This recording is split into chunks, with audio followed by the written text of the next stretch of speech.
In Germany, early in 1943, things got serious with Operation Spark, the anti-Nazi conspiracy to assassinate Adolf Hitler.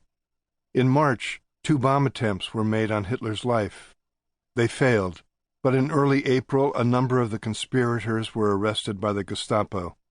One of these was a young Lutheran theologian named Dietrich Bonhoeffer. For 2 years he was imprisoned, first at Tegel military prison in Berlin and ultimately at Buchenwald and Flossenburg concentration camps. A committed pacifist entangled in a plot to kill a tyrant, he wrote, "The ultimate question for a responsible man to ask is not how he is to extricate himself heroically from the affair, but how the coming generation shall continue to live." Bonhoeffer was executed 3 weeks before the war ended, before the horrors of 1945 were fully laid bare. Yet there is a hint in his statement that, in the thick of the evil, he had grasped what was now at stake, nothing less than the moral self-destruction and perhaps the physical self-extinction of the human species, its continuing to live.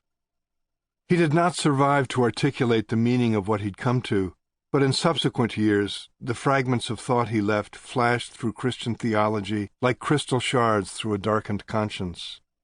That was especially so once Auschwitz was paired with Hiroshima, absolute evil absolutely armed, the death camp and the genocidal weapon all at once bracketing the human future. The mad nuclear competition that followed then made the problem of human survival literal. Initiating a project for belief that has yet to be accomplished, Bonhoeffer declared himself in a letter to his student and friend, Eberhard Bethge, "What keeps gnawing at me is the question, who is Christ actually for us today?" That line, written in a Nazi cell, is a shorthand proclamation of Bonhoeffer's penetration to the deepest question about the human condition, which raised for a serious Christian an equally grave question about Jesus Christ and the tradition that takes its name from him. I, too, have found something gnawing at me, if in far shallower ways than the martyred German. As it happens, I was born precisely as Operation Spark was launched. The son of committed Irish Catholics, I fully embraced that legacy and came of age with Jesus Christ at the center of my identity. But as I grew older, tectonic shifts in culture, religion, politics, and structures of thought cracked the foundation of Christ's meaning, even for me. Among the many factors that have contributed to that dislocation, none looms larger, I see now, than the still unreckoned with moral catastrophe faced by Bonhoeffer.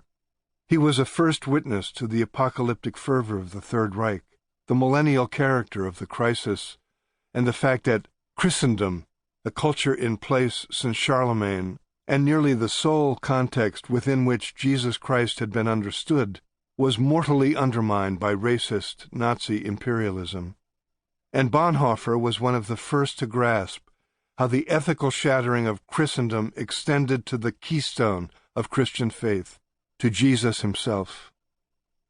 I begin this grappling with the new actuality of Jesus Christ by recalling Bonhoeffer not just because I associate with his hinted-at intuition that we need a radically reimagined Jesus, but because his undeveloped and rudimentary inquiry was sparked, Operation Spark indeed, by that brutal confrontation with what has shown itself to be the double-barreled moral problem of our age.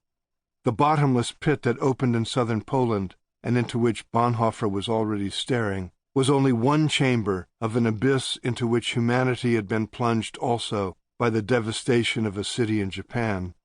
It was not the scale of bloodshed in these two manifestations that made Auschwitz and Hiroshima historic.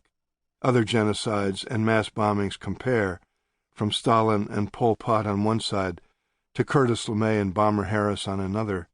Rather, it was the character of Auschwitz and Hiroshima as related revelations about the past and future, the anti-Jewish heart of Western civilization, and the vulnerability of the human species to suicide.